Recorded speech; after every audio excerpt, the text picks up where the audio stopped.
குழந்தைகள் காணாமல் போகும் விவகாரத்தின் பின்னணியில் தேசிய அளவில் கும்பல் ஏதாவது உள்ளதா என மத்திய அரசிற்கு உச்சநீதிமன்றம் சரமாரியாக கேள்வி எழுப்பியது. குழந்தைகள் மாயமாகும் விவகாரம் தொடர்பாக தன்னார்வ தொண்டு நிறுவனம் தொடர்ந்த பொதுநல மனு உச்சநீதிமன்ற நீதிபதிகள் PV நாகரத்னா, உஜால் புயன் ஆகியோர் அமர்வில் விசாரணைக்கு வந்தது. அப்போது குழந்தைகள் காணாமல் போவதன் பின்னணியில் நாடு தழுவிய கும்பலோ அல்லது குறிப்பிட்ட மாநிலத்தின் குழுவோ செயல்படுகிறதா என மத்திய அரசிற்கு நீதிபதிகள் கேள்வி எழுப்பினர்.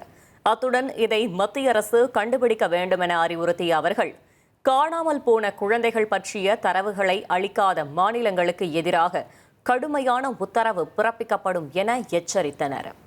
1,26,00,000 மனங்களை வென்ற தந்தி டிவி யூடியூப் சேனல். தவிர்க்க முடியாத தம்ப்நெயில்ஸ், கலக்கலான கான்டென்ட்ஸ்.